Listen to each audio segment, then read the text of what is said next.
好，我们来看一下韩国这边哦，终于是等到盼的看到了美国的核潜舰进来了。那这个美国跟韩国就核磋商这个小组首次进行了会议。那在今天举行华盛顿宣言，然后也开始正式的履行哦。42年来的首次，美国的战略核潜舰停靠釜山哦，也来展现这个核威慑的承诺啊。我们看这个尹锡悦，他是讲说，这个借由让韩美升级成以核为基础的同盟关系哦，我们将从根本上来阻止北韩的核子飞弹威胁。坎佩尔这个印太沙皇，他提到他说这是美国对于朝鲜半岛的和平稳定的贡献。那北韩当然是有回应哦，今天又发射了2枚这个短程飞弹，飞行了大概550公里之后落入了东部的海域，所以现在看起来朝鲜也挺紧张的。但是另一方面哦，这个事情竟然还横生枝节啊，就是美国竟然有士兵哦，还越界进入到了北韩哦。那美国的国防部长也证实这项消息了，就是7月18号，一个驻韩美军越过了两韩这个38度线哦，传言他是2等兵啊。美方的官员是讲说，该员因为在当地哦跟人发生冲突，遭到拘捕，所以呢，他其实哦才服刑了2个月，刚获释哦。那在服刑期间，还曾经有说过不想回美国，是不是才导致他有这样子越境的行为出现呢？奥斯汀他说现在国防部正在调查了解，而且总统非常关心此事哦。那相信他可能正在遭到北韩的拘押。那这个士兵哦，他其实原本应该在返美的时候接受军方的惩处，结果却在这个韩国的机场，南韩的机场开溜，甚至还参加了旅行团到边境哦，然后借机叛逃。那美军呢，他其实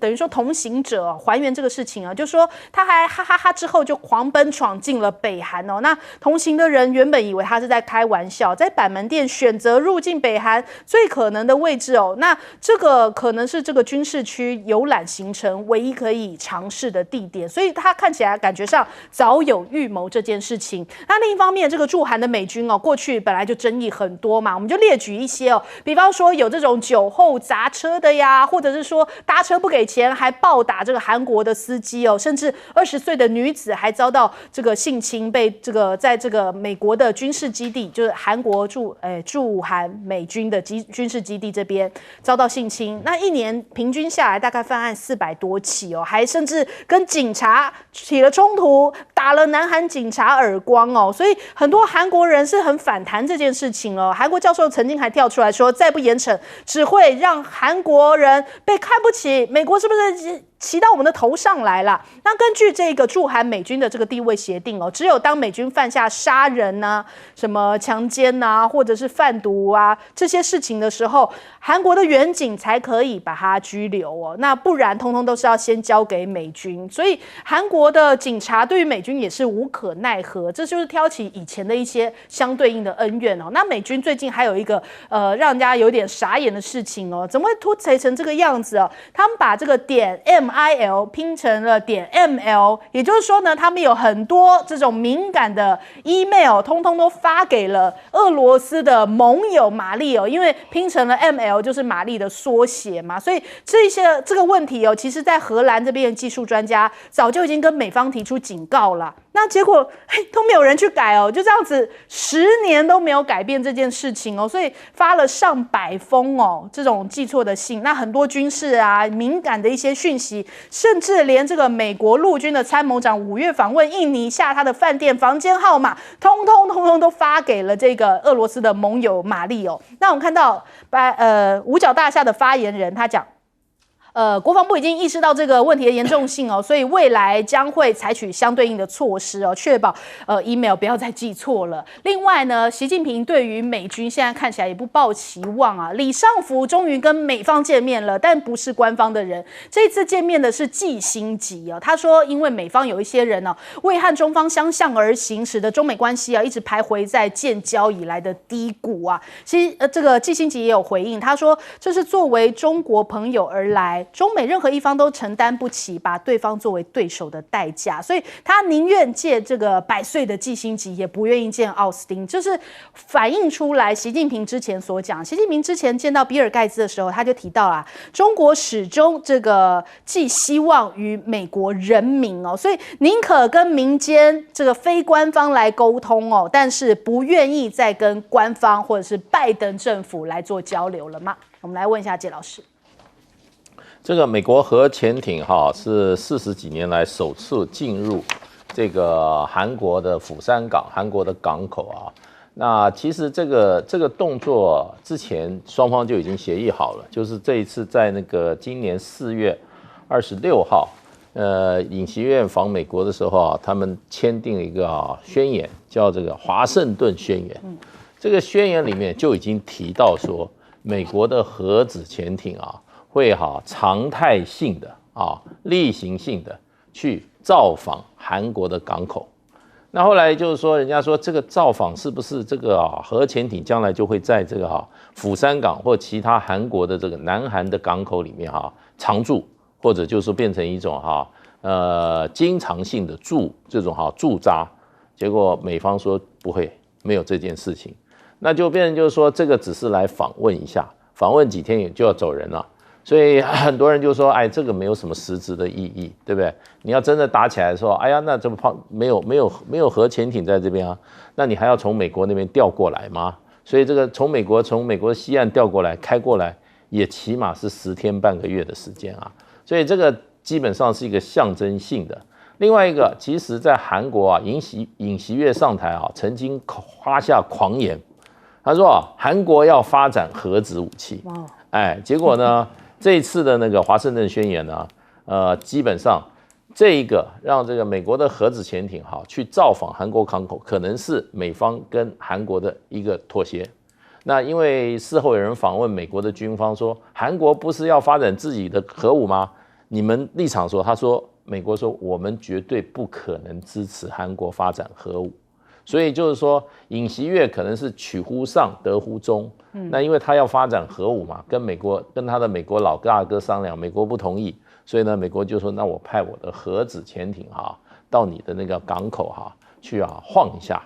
这样子可以满足。那是不是尹锡悦满足呢？尹锡悦非常满足，因为呢，他对这一次这个华盛顿宣言他做了一个很有趣的注脚，他说美国的跟韩国的同盟关系自这个宣言以后，就是以核为基础的同盟关系。他说这个基础是核子武器为基础的同盟关系。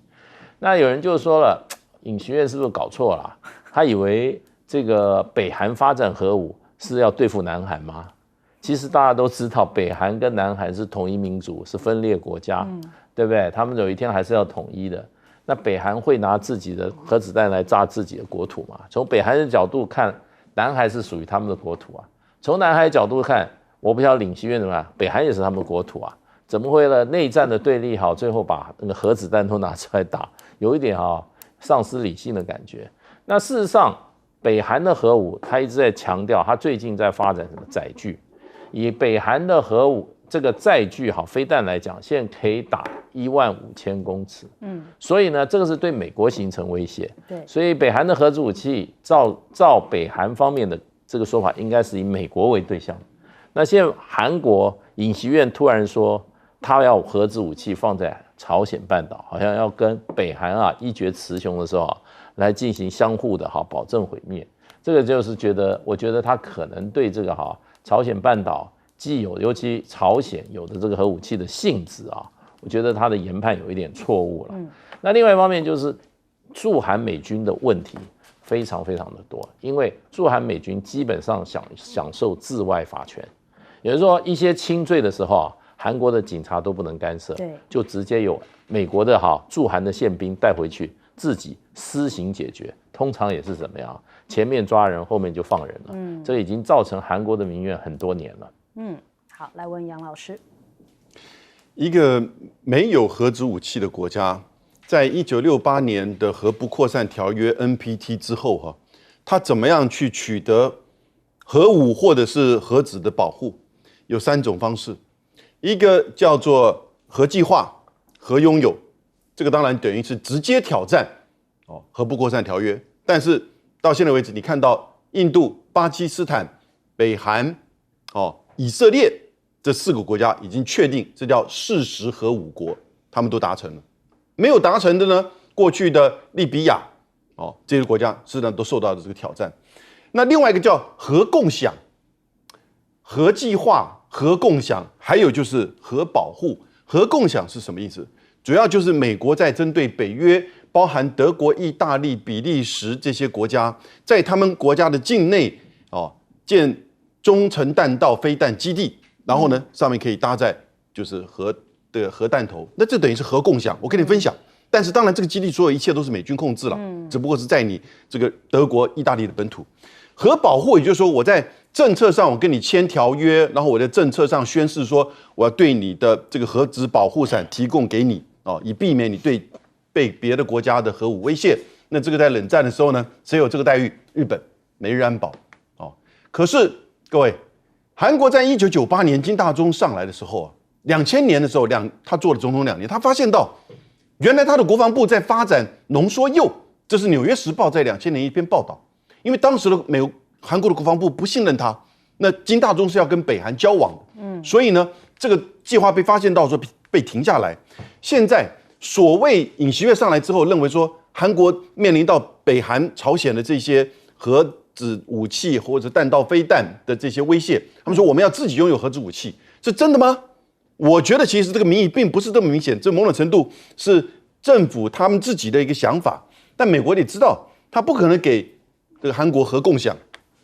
飞弹基地还得了，连萨德都装的有问题了。你如果是放了一个中程弹道飞弹，那虽然北韩只有大概40颗到45颗弹头那马上就会产生这个战争的可能性。核保护美国也不愿意提供，因为太接近了。所以呢，他就打了一个假球。各位，这个什么叫核磋商？我刚刚前面讲那么多是要让各位了解，这是有一个核主战略的问题。核磋商是什么东西？核假球，这根本是打假球。而且刚才提过，这个核子动力潜舰来晃了一下就走了，不是任何真正的承诺带核子的这种就是核保护、核共享根本不可能，核保护也做不到。那因此核磋商，好吧，你核磋商，结果我看到他出来的名单，那就确定是打假球。Kirk Campbell。坎贝尔跟韩国方面的青瓦台的安保室的这个次长做这个所谓的核咨商小组的成员，那么就好朋友坐下来聊聊天嘛。他们都不是军事，也不是核武的，所以呢，这个机制，如果今天柯坎伯不在，或者拜登政府下来了，这个机制还会存在吗？本来就不是很专业，所以这个根本就是做给你看，一个安慰奖。一个打假球。好，将军。我们以前听过脱北者，从北韩跑掉的叫脱北者，现在有脱美者，对不对？从美国跑到北韩去，那叫脱美。这个美军，这个真的是笑话，但是大家不要把它当笑话看了。其实讲起来，这个事情很严重。我记得大概这2-3个月前吧，我们自己有一个2丹岛的一个火王兵游泳到大陆到厦门去嘛，那时候大家也是很紧张，国防部也是很紧张，怕他泄密或干嘛，有多少伙食大家讨论跟真的一样，对不对？吃多少大米，煮多少面条，大概就可以研判出来你这个部队兵力部署干嘛。那这美军过去会不会北韩也把它拿来当做这种情报上面的收集的一个对象？可能小一个就是说你那边你用的是什么武器就可以研判出来你那个兵力部署是用什么样的装备。其实是很严重。另外就是说，我们讲到美军在各地的这些行为，其实我们台湾也曾经发生过刘自然事件。我想各位去 Google 看一下，就是美军有一个士官开枪打死我们一个刘自然那一个军官，结果后来这个美军这个士官居然就没事了，因为他有外交豁免权，后来被判无罪了，就引起一片哗然。你想想看，在民国50几年那个时候是还在两蒋的这种戒严状况下，引起群众那么愤怒。可以想象得到，就是说，其实民族情绪还是很大的。那美军在韩国做这件事情，会不会引起韩国民众对他有没有影响？我举一个战例给各位说明。徐蚌会战，当时国军战力绝对比解放军还强，因为我们用的是美军的装备，是战车都有。就为什么会吃了那么大一个败仗，你知道？因为有人去帮他挖，帮解放军挖这个反战车壕，谁去挖呢？老百姓去挖。老百姓去帮解放军挖战车，所以我们战车全部陷在那边走不动了，被包围起来。后来整个徐蚌会战整个被歼灭掉，打完徐蚌会战，整个国民党就整个策略到台湾来。我讲的就是民心向背很重要。那国军到台湾来有没有检讨这种事情？有。所以说我们以前当过兵的跟我一样，一定都记得几句话，对不对？出去演习，第一句话就是宿营挖厕所，第二句话叫做洗澡避女人，不拿一针一线，对不对？临走扫地勿还原。就是教你爱民10大纪律，你怎么跟老百姓相处？你去把老百姓得罪了，他当时不讲话，但是如果一旦战争发生了，他不但不帮你忙，而且还会在后面扯你后腿。那你现在你美国，你敢保证说韩国那些人对你美军的民怨，你战时的时候你能够真的一旦发生战争的时候，你这些韩国的民众会真心的协助你美军作战吗？在后勤在各方面来讲，会不会扯你后腿？其实这都是你美军自己要考虑的事情。你这样老是在这个地方欺负人家，以后真的作战的时候是一个什么样状况？其实我们可以有待观察了，有待验证。好，我们先休息一下，广告之后马上回来。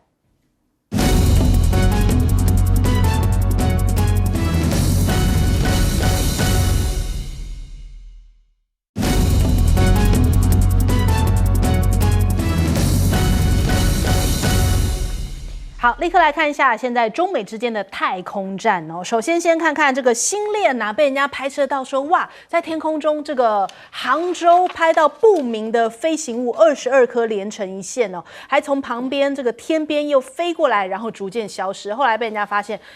是马斯克的这个 SpaceX 所发射的星链哦。那它主要用途就是从太空向地球提供高速的网路。那这批22颗的这个卫星哦，是在7月10号发射，使得这个星链的卫星发射的总数已经增加到了4768颗。那中国大陆当然也有一些应对哦，就是朱雀2号一氧甲烷的火箭也入到轨道啦，也成为全球的首枚哦。这个是中国的名气蓝箭航天的朱雀2号，7月12号发射升空，成为全球首枚成功进入到预定轨道的这个一氧甲烷火箭，也让中国大陆呢在这个发射甲烷为燃料的运载火箭竞赛当中啊，已经领先了美国这一位竞争对手哦。那我们现在看一下，大陆还研制了新一代的载人太空船，据说可以载到4到7人哦，用于登月。所以一步一步，大陆对于登月的计划好像都按着这个预定的目标正在实践当中哦。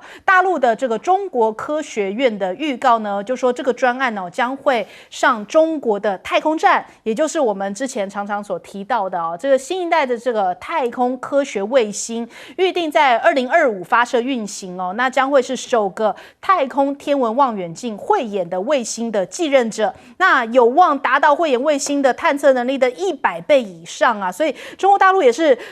就是慢慢的展现出来在太空领域当中啊，这一个弯道超车的实力哦。所以当然美国是觉得说，怎么中国大陆进步的这么快啊，一转眼已经可以这个并驾齐驱，甚至都超越了美国很多的领域的一些表现哦。那我们另外也来看一下，在科技上面，同样美国也有这种危机感，就觉得中国大陆怎么好像在芯片领域啊，也就是半导体领域哦，怎么追赶的这么近哦？所以不断的要祭出制裁，现在连美国的企业都坐不住啦，连辉达、Intel 还有高通的 CEO 哦，都直接杀去找布林肯跟雷蒙多哦，反对扩大管制中国大陆啊，希望说服拜登政府避免加强管制对于大陆的这个半导体出口，要死可能会先死到这个美国自己的企业哦，反噬美国自身啊，这个是美国半导体协会所说的一个重话。你这样子限制对华的销售，不知道我们的买家就是中国大陆吗？那你一直叫我们不能卖，那你是要先让我们企业先坐吃山空吗？那大陆的外交部也有回应哦，这个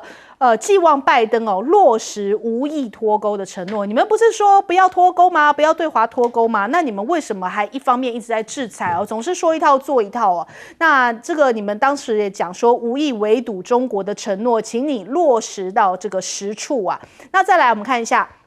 北京也将要出手主导晶片业来抗美吗？大陆的晶片代工的龙头啊，我们看到了这个突然他们发布了人事的公告，说这个董事长呢要从高永刚因为工作的调整呢要辞任，所以这个所有的董事会职务都要辞掉，任期不到2年，现在要改由这个刘训峰。那刘训峰是什么样的背景哦？他是有国家大基金的背景哦，所以是不是可能接下来有一个官方的力量开始要来主导这个中国大陆的晶片产业，变成一个国家级的一个战略哦，来应对现在美国的一个等于说进攻的一个态势哦。所以现在看起来，拜登不论在晶片也好啊，在太空也好啊，在基建哦，都纷纷踢到了铁板。这1-2天大家看到了这个马凯硕讲了一番话，他说理论上啊，美国的经济应该要比中国大呀，要有最好的这个基础建设才对哦。结果你看看，现在全球世界第1的机场哦，却是出现在中国大陆哦，而不是美国。所以美国已经在很多的领域已经感觉到这个中国大陆超车这样的一个压力了。我们来问一下介老师。马斯克这个 SpaceX 基本上就在推一个星链计划。它事实上，它第一颗卫星在2018年它就已经开始在不断的在天空上布建各种小型卫星，这种都是属于低轨的卫星最后他希望要布建是12000颗，那么在3个不同的高度的轨道里面运行。第一个高度就是差不多550公里高度，地理距离地表550米高，那有1600颗。第二批是在1150公里高度的，有12800颗。第3期是比较又回来，差不多是在450公里，大概有7500颗。整个它要12000颗相当大的一个数量。可是它现在目前已经到了4000多颗了，而且它已经开始商业运作。现在大概差不多有40多个国家已经可以使用星链的这些这个天上的低轨卫星做怎么样？做这种通信使用，而且是个人，你可以购买它的，你可以每个月月付，然后你还要买它一个硬体，就最简单的，大概每个月月付大概是99块，然后它的硬体费用是499。那到海上的这种比较复杂一点的这个功率比较大一点，它的这个每个月的租金是5000美元，它的硬体设施的租金是1个月1万美元，所以它现在已经开始了。那所以就是说，这次在俄乌战争的时候，因为这个乌克兰的这个手机，目前即使进入到第5代的这个手机你的还是要基本上你不是靠卫星作为传输的中介，而是靠什么？靠所谓的基地台。那我们现在台湾用的基本上都是基地台，你看我们看大楼上都是那个基地台。那将来到第6代的所谓的 G6 的这种手机的话，它都要整个基本上要靠这个低轨卫星来做快速，它的速度比透过基地台要快很多，而且它一个卫星的涵盖面比较广。因为它高度高，那你看我们的基地台，常常我们在台湾，我们有些地方都有死角，基地台没有 cover，所以我没有办法打手机，就没有讯号。是，所以将来到 G6 的时候就是说第6代的手机的时候那基本上就是完全是透过像星链计划这种低轨卫星。那所以这个是第6代的这种通讯那这一个关键的一个基础设施，所以中国大陆现在也在做。所以中国大陆这个我们刚刚讲朱雀2号，它是液氧甲烷火箭。这个为什么本来火箭是从液体燃料进入到固体燃料，可固体燃料比较贵，那液体燃料还是基本上它需要填充的时间，可是它是经济成本比较低的。那这个就是中国大陆的星链计划的很重要的跨出这一步。那中国大陆已经在积极在做部件这个低轨卫星系统。所以在第6代手机、第6代通讯出现的时候将来大家在任何地方通讯都没有死角，因为都是通过卫星，而且速度会增快。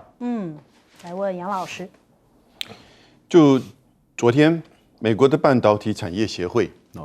在3家半导体的执行长到了华盛顿之后呢，这个协会代表全美国的这些半导体从事的这些上千家的这些企业发表一个声明。他说，拜登政府如果持续的还要对中国大陆进行这个半导体的管制哈，它可能后来会影响到整个美国企业的这个市场获利、投资、研发，关键是那个研发了，因为所有的这个研发，光是 Intel 一年就超过100亿以上，100亿美元以上的这个投资在研发的层面，它才能够在技术上领先。现在 AMD 就是最近刚好这几天在台湾，苏姿丰 ，AMD 现在在整个全球的 CPU 上面，其实在第一季已经达到将近1/3了，已经压缩了 Intel 的这个市占。而这几家包含 Media， 他们其实辉达在中国大陆的这个营业额占他们全球至少都是1/4到1/3。那如果说你持续的制裁，你现在已经从去年10月开始的各种的制裁，现在开始要针对于相关在中国大陆的半导体，然后呢电子这个就是运算还有 AI 的投资，甚至包含风险投资都要限制的话，那会整个去压缩到这些国际大厂、美国大厂在中国大陆的市占率，那你收入就少了嘛？你收入少了，长久下来，这不是1季2季的问题。对。而且你会把你市场让给中国大陆自己本身的厂商或其他国家的厂商，然后呢，他们的获利、他们的投资、他们的研发都会增加。所以这个根本就是拜登政府只是从政治安全的这个角度，所以他们就觉得我已经受够了。你从头到尾都没有来找我们业界谈一谈，都认为我们业界好像是在赚钱而已。不要搞错了，所有的真正的科技都是在企业，不是在大学。也不是在国家的实验室，都是企业在主导的。你压缩了企业的利润，你就使得企业没有办法去做投资。那这样一个长久时间下来，不要说长久，3年5年，中美之间在科技的层面就会出现消长，那这是他们最担心的。将军，这个我先说明，我接着这个刚刚介大使讲的话，它这低轨道卫星是取代将来我们地面上面的基地台的功能，那这样的话就没有死角。不管在商用或者军事上面，它未来的发展空间是无可限量的，这是我们可以确定的。但是低轨卫星有一个问题，就是说它大概寿命大概3到5年，它就会坏掉，或者销毁，或者坠落地球。所以你要一直不停的发射卫星上去来做补充。那在这种状况之下，这个成本就会很高，因为你要不停的发射嘛，所以，但是现在为什么要用这种这液氧甲烷火箭呢？它这种火箭最大的优点就可以重复使用。我们都知道马斯克那个星链计划，它的卫星啊，它的火箭，他说它可以重复使用，就是因为用这种燃料，所以它可以重复使用。可是马斯克上次为什么会失败呢？跟中国来讲差别在哪里？他野心太大了，他一次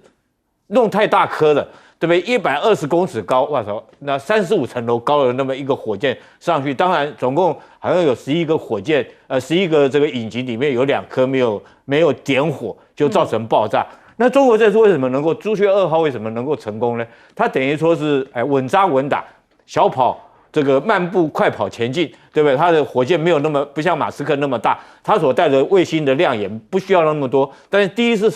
一次我先发射这种卫星，我先了解它的各种这种火箭燃料的特性、性能，还有我引擎的功能，等到成功以后，逐步再来做加大。所以我觉得在这个同样这种火箭燃料的使用上面、运用上面来讲，我觉得中国跟马斯克比较起来的话，是属于比较稳扎稳打型的。另外，我们讲说这个美国对这个高阶晶片的管制，我们经常听一句话叫做“小院高墙”。对不对？什么叫小院呢？它原来美国对中国科技管制的范围是有限的，就小院子而已，就是高科技我才管制你。然后，但是我筑的墙很高，让你这些科技你没办法这个进去你中国里面，就是光这部分我来弄。但是现在美国现在发现说不行了，为什么？因为中国自己已经发展很多的科技的能力，所以它那个院子越做越大，对不对？它墙也要越筑越高。那你现在后续有没有那么大的能力？我觉得可能现在从美国这3家这个晶片的企业去见美国白宫，去跟他们谈。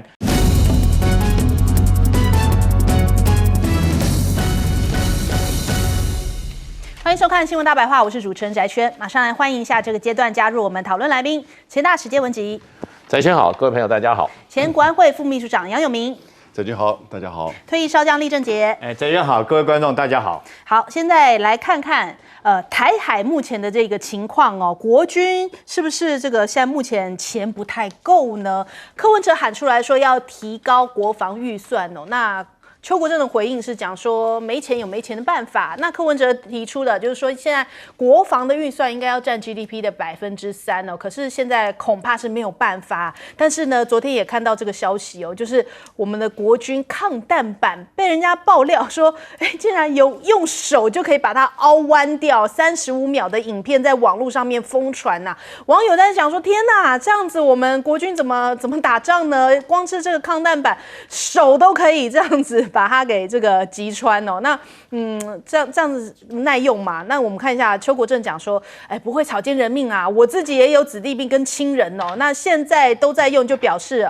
是可以用的。那将来如果有更好的，就再引进哦。所以看出来我们的这个预算哦，的确可能有点吃紧哦，因为我们毕竟买了美国很多的这些军购，很花钱。那是不是这种基本的配备哦，就没有办法大幅度的来更新呢？那对于这个美国的防空系统的军购了，那邱国正是证实说，我们的确是有这个新的防空的这个系统军购。那听到了川普说要派兵的这个事情呢，他讲说我们其实不用依赖任何的国家，我们自己的国家自己救哦，所以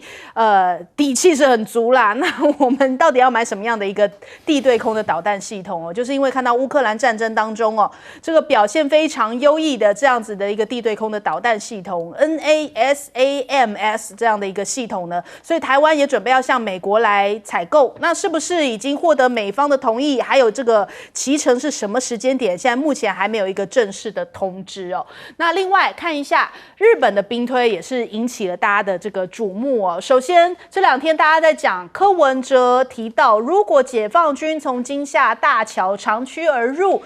就好像要像克里米亚大桥一样，他就说，我们有问题的时候就把金厦大桥给炸掉就好啦。这引发了非常多的讨论哦，连邱国正都觉得说，这个做法合理吗？合适吗？那日本的兵推哦，甚至还这个民间智库哦，非常有信心的讲说，我们2027年设定中国大陆武力犯台，那日本也要首次来行使反击能力哦，就是这个讲的好像已经日本要跟中国大陆正面硬刚哦，硬碰硬哦，那甚至他们的这个兵推哦。结果非常的理想，怎么说理想呢？他们说这个军事的场景设定在解放军哦，从新北的八里到这个新竹的南寮一带登陆，然后结果呢是台湾方面这个台军获胜哦，所以登陆的部队被大部分都消灭了，就解放军被台军全部都消灭了，大部分消灭了，只有小部分的残兵会居留在滩头，这是日本的民间的兵推哦。那打到什么程度哦？打到这个联合国还要出来帮忙调停哦，因为这个台军太厉害了，把这个解放军都大部分消灭了，要出来调停。但是呢，美日台还拒绝了，我们不接受调停，我们的共识呢是要把解放军全面的击退之后，我们才停战哦。所以大家看完之后就觉得大吃一惊，想说，我们台湾原来那么厉害啊！就像当初俄乌冲突的时候，好像这个乌克兰快要打到莫斯科一般的厉害一样。那我们台湾原来是这么厉害，我们都不晓得吗？但是我们看到美国的看法好像跟日本不太一样。美国的印太司令说，美军的威慑依然强大。那如果北京今天就要吞台湾的话，那将会吞败。那这个他讲法是什么呢？大陆对台的威胁正朝着错误的方向来前进，那是美军的厉害在前头因为美军当前的实力所以美军摆在这边，不是因为日本厉害，美国厉害，所以解放军如果要来侵略台湾的话，一定北京就会失败啊。所以你可以看到这个美国、日本都非常的有信心啊。那再来，我们来看看这个美军在台海的敌人会不会，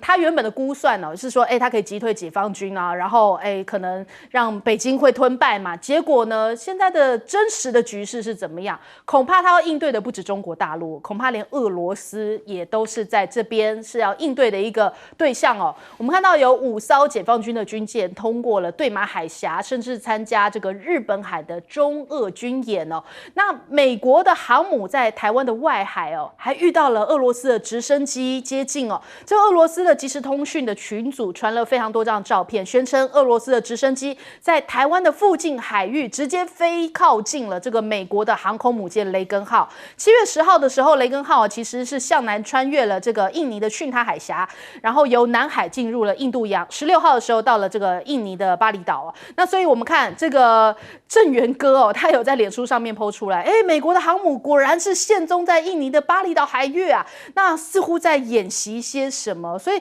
感觉起来现在南海真的是非常的紧张，所以这个雷根号跟美国的航空母舰哦，就是一直必须在这个地方好像这个扎营一样啊，就是要应对相关的可能情势哦，这个会有一些瞬息万变的情况。那中国大陆这边055的万吨大驱的迷你版现在也出现了，这个军舰呢，已经达到了6000吨，那隐身跟反潜的能力应该都有所增强。那预估就是要应对这个航空母舰福建号而准备的，所以看起来现在整个台海也好，或者是整个南海也好，美国、日本看起来这个兵推起来，这个觉得自己信心十足，但是中国大陆的实力其实是不容小觑啊。我们来问一下谢老师。先讲啊，我们国军老是出状况，这个不晓得啊，抗弹板不抗弹，那买那些板子干嘛？买子当做什么用呢？对啊，而且这是一大这个应该算是一大弊案，应该要彻查。对，彻查为什么当初会买这一些装备，是不是有中饱私囊，或者又是职场采购，又把这种好的这种赚钱机会，又给那个有绿色党政的人拿去了。反正现在是有绿色党政，生意都是他们做。那因为他们有政治后台，所以呢，你即使他们在里面这个怎么讲，用那种次级品，或者甚至根本就是一些滥竽充数的一些板子，不知道什么板一凹还会弯的这种板那他也没有负责任这个问题不是这样处理的。对，这个问题应该邱国正说我要彻查，为什么买这批废材进来？那也是花钱买的抗弹板不抗弹，那你要干嘛？你拿来做什么？拿来做椅垫用吗？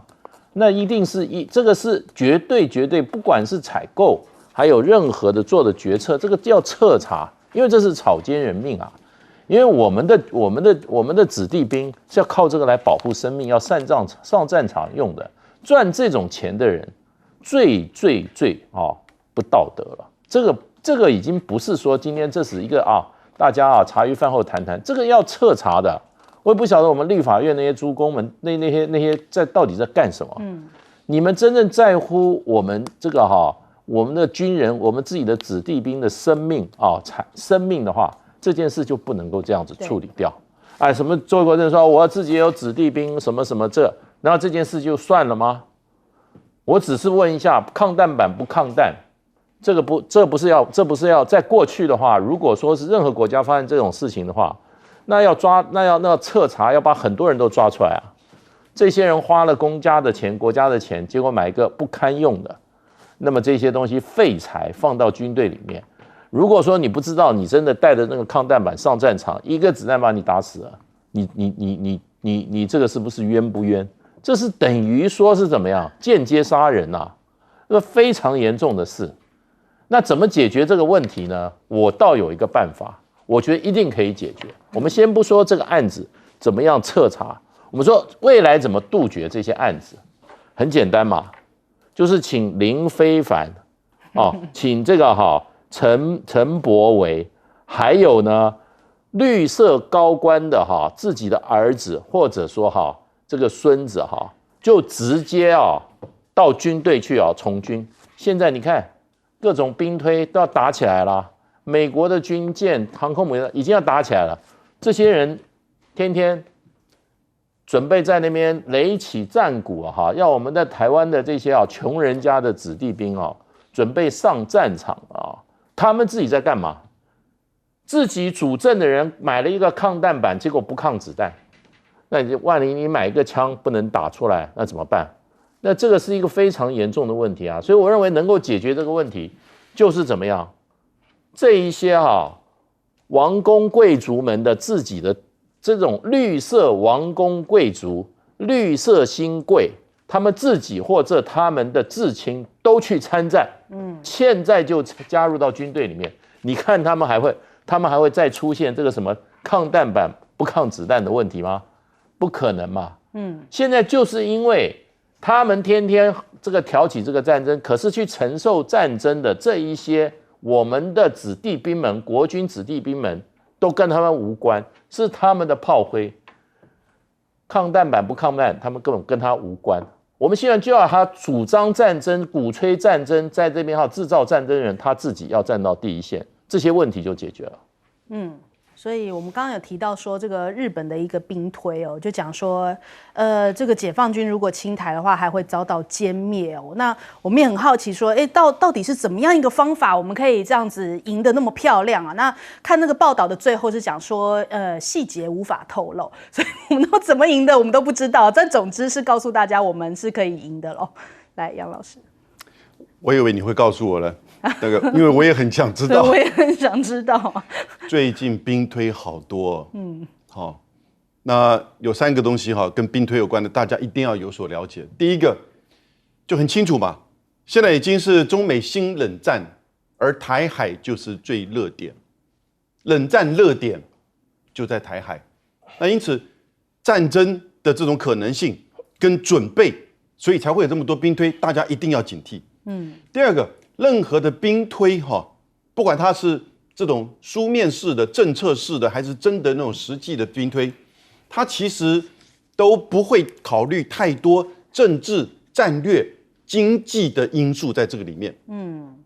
也就是说，决策者可能会考虑到政治外交的冲击、经济的冲击，还有战略的考量。什么叫战略考量？核子武器的核主的考量。这个东西兵推，因为我要兵推，我考量这个东西，我就不能兵推了。这个大家一定理解哈。那第3个呢，兵推一定当然会比较有利于己方了那除非真的是很严肃的，美国国防部的这个18次兵推据说18次他们都输，这是比较少见的。那这个日本的兵推，我跟大家讲一下进入到情境。2027年1月，一艘中国渔船声称发动机的故障，在这个钓鱼台岛搁置。引发中国海警跟日本的海上保安厅的流血冲突，所以呢，在这个情况之下，开始解放军就占领钓鱼台，开始对台湾动武。然后呢，这个共军的机械越过台海中线，然后台湾被迫宣布进入紧急的状态。那日本的自卫队跟海上保安厅大概都遭受到中方的这个攻击，尤其是特别有关于基地跟通信设备遭受到飞弹攻击。那日本呢，就遭受攻击，他现在就询问，说要决定是否要行使打击敌方的基地的这样子一个作为。参与这一次的这个就是日本的这个机构，日本这个机构有点像是美国的 CSIS，它1999年成立，它有15个研究员，有很多的这些学者跟退休的将领在里面。他这次的兵推很多日本自民党的议员参与到里面，之前做过防卫大臣的小野寺五典，他就担任。这个在兵推里面担任日本的首相，所以刚刚讲遭受到攻击，那要不要回击对方的这个基地？结果呢，为这个东西呢就讨论了半天，然后呢去问美国，美国也说我们需要几天的时间才能够有效确认攻击目标，协调结果由日方单独的行使打敌方基地，就解放军在也许是江苏，也许是浙江的这个飞弹基地的这个作为，然后呢。这个解放军开始对与那国岛发动飞弹攻击，在这里面，当然后来我们知道，原来解放军登陆被我们台湾的军队都打败了那所以这个结果是这样子但是这个结果我们不是很清楚只是知道已经蛮耸动了，对不对？那《华尔街日报》登出来了，因为很显然美方参与的一些人对于日本的这些决策很不满，因为他都是现在日本的自民党的议员。那在这个兵推里面呢，他觉得。日本对于海上自卫队在台湾周边的这些作为一直不敢深刻而且明确的承诺，这个一直就是说，美方这边很不满的。同时呢，日本也开始一直在回避，真的如果所谓台湾发生战争，那日本的这个作为跟美军的合作，所以因此你就可以想象得到，后来《华尔街日报》就报道说，其实有90%的日本的民众是不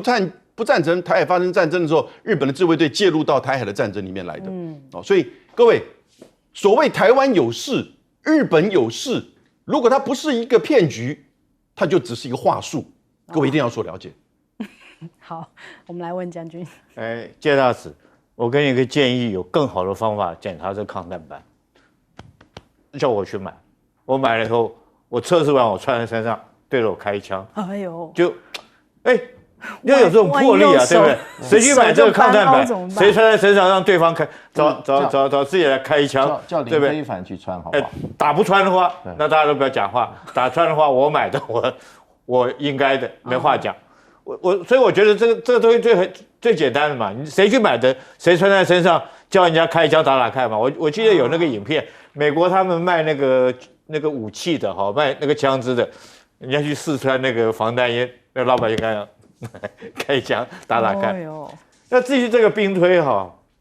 我特别要讲，这毛泽东有讲过一句话，战略上面你要藐视敌人。在战术上面你要尊重敌人。这个日本这个军推它不是战略的层级，它比战略还高，它叫韬的层级，比战略还高，叫五韬三略嘛。韬的层级，那不是说藐视敌人，那是目中没有敌人。那我的层级只是战术层级，所以我必须要尊重敌人。我跟各位说这个地从巴黎到新竹南寮海滩，然后一直到竹南、竹东、关西那边这块地方我太熟了，几乎每个营区我都驻守过，几乎每一寸路我都行军走过，而且不是走一次，最少从沿着台15线最少走过100遍以上，我就走过那么多，所以每一寸土地哪一棵有棵树，哪边有个什么掩蔽物，哪边有个碉堡，我都很清楚。我当连长在里面，光师对抗就2次。那我今天要讲这个兵推，你必须要。因为我们只是战术层级嘛，所以我们就必须要从战术上来看。第一个就是说敌人会有多少人登陆，他是多少数据你要讲出来啊，你不能不讲啊。他现在野马气垫船到底有没有用？野马气垫船在你讲南寮海滩正规登陆是没有办法的。南寮那边这渔船最容易走失就是南寮嘛，新入南寮，因为它那个地方地形海滩状况，所以我们在那边盖那个凤鼻隧道就是战车准备在里面对南寮海滩实施射击，然后利用那个你看那个你经过凤鼻隧道，你看那就是给战车射击的场地。